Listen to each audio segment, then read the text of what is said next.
Hello, and welcome to today's Canvas for Instructors Guide tutorial. Today we're going to start our video series in the quarter-to-quarter transition process. And the first step in that process is adjusting your end date of your live course.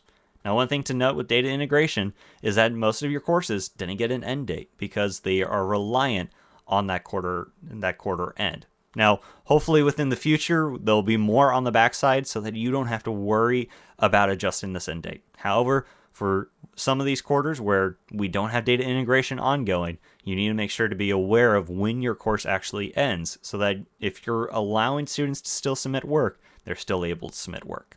So the first part of this process is click into your live course. Go down to settings, and then from there you'll see two options. One of these may already be filled, one of them may not. You may not be able to fill them at all depending on what the back end is set up as. Currently, the back end is set up allowing you to actually fill in the information. Now, as you can see, the start date is set at the beginning of the term. Mine is probably a little off because of the date that I actually created this course. However, the end date is blank. And usually I leave these blank for these default term courses because I want students to still be able to access the information within them. And understand that when courses do end up ending or concluding, students will still be able to go back and look at the assignments that they turned in by going to their previous enrolled courses. However, we need to set an end date. So for me, I'm going to go ahead and set an end date, which is December 7th, which is the start of quarter two of 2020. I'm going to select that date. I'm going to select 11:59 p.m. because I still want students to still be able to submit work, and I'll still grade it then, and then I'm going to click done.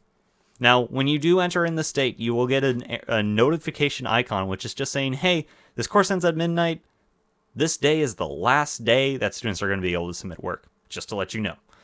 And once you have that done, go down and click Update Course Details.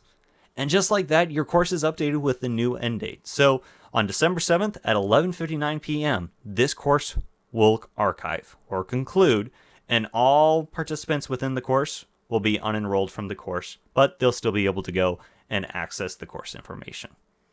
Now, understand again is that when data is flowing, this may already be taken care of, and it will be more on an administrator level to determine when these courses end.